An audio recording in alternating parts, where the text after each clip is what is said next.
Isang pinagpalang araw sa inyong lahat. Tayo po'y magninilay sa salita ng Diyos, ang pinagmumulan ng awa at tawa ng ating buhay, ang salitawa.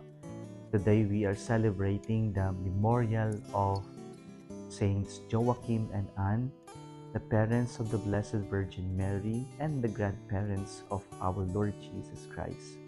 Kukunti po ang nalalaman natin tungkol po sa mga magulang ng mahal na Birheng Maria.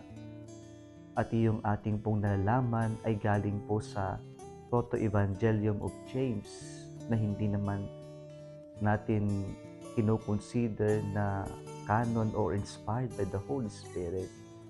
Pero tignan natin po kung anong sinasabi doon sa Proto-Evangelium. Ayon po sa naisulat, sina San Joaquin at Santa Ana ay tumatanda na walang anak. At sa kultura nila, ang childless couple ay kanilang kinukonsider ang kanilang sariling curse at pinaparusahan ng Diyos. Ngunit hindi po sila tumigil manalangin ang dalawang mag-asawa na ito. Si San Joaquin daw ay nagpunta sa liblib na lugar sa desierto upang manalangin. Samantalang si Maria ay nanatili sa bahay na nagdarasal araw-araw. And finally, the Lord heard their prayers and they were given a child.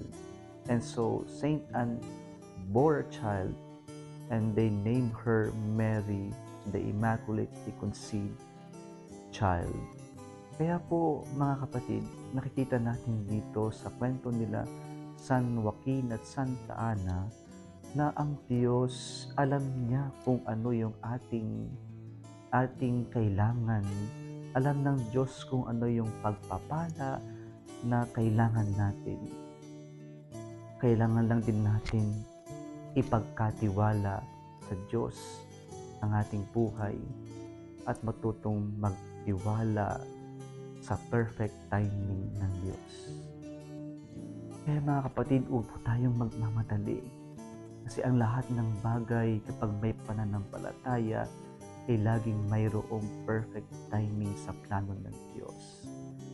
Kaya po sumunod lang tayo sa process ng Diyos. Kahit minsan parang napakatagal, kahit minsan parang ang bagal-bagal, magtiwala tayo ng Diyos. Hindi niya tayo nakalilimutan. Hindi niya tayo pababayaan. Mayroong tamang panahon sa plano ng Diyos. Manampalataya lang tayo. Ang pananampalataya ay mayroong pagtataya sa plano ng Diyos, sa perfect timing ng Panginoon.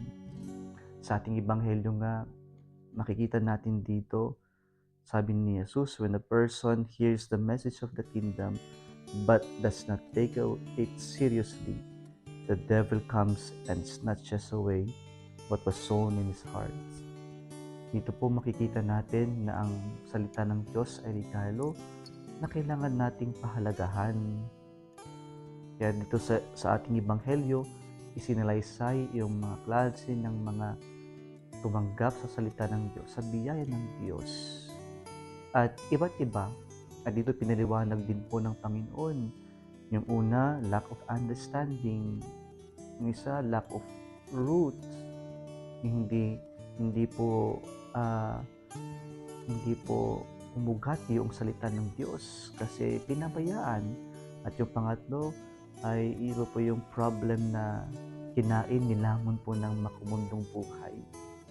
Kaya ang pang-apat, syempre ito yung lupa na nagbunga kasi masagana, kasi nakikinig at kanyang pinahalagahan ang legalong ipinagkaloob ng Diyos. Ganito rin po tayo mga kapatid. Kung ano man yung ipinagkatiwala ng Diyos sa atin, kung ano man yung binigay niya sa tamang panahon, alagaan natin ito. Paano po? Atin pong ibahagi sa ating kapwa kung ano man yung ating tinanggap. Kung nagustuhan mo ang video na ito, huwag kalimutang mag-like, share at mag-subscribe sa Litawa Facebook page and YouTube channel. Muli isang pinagpalang araw sa inyong lahat.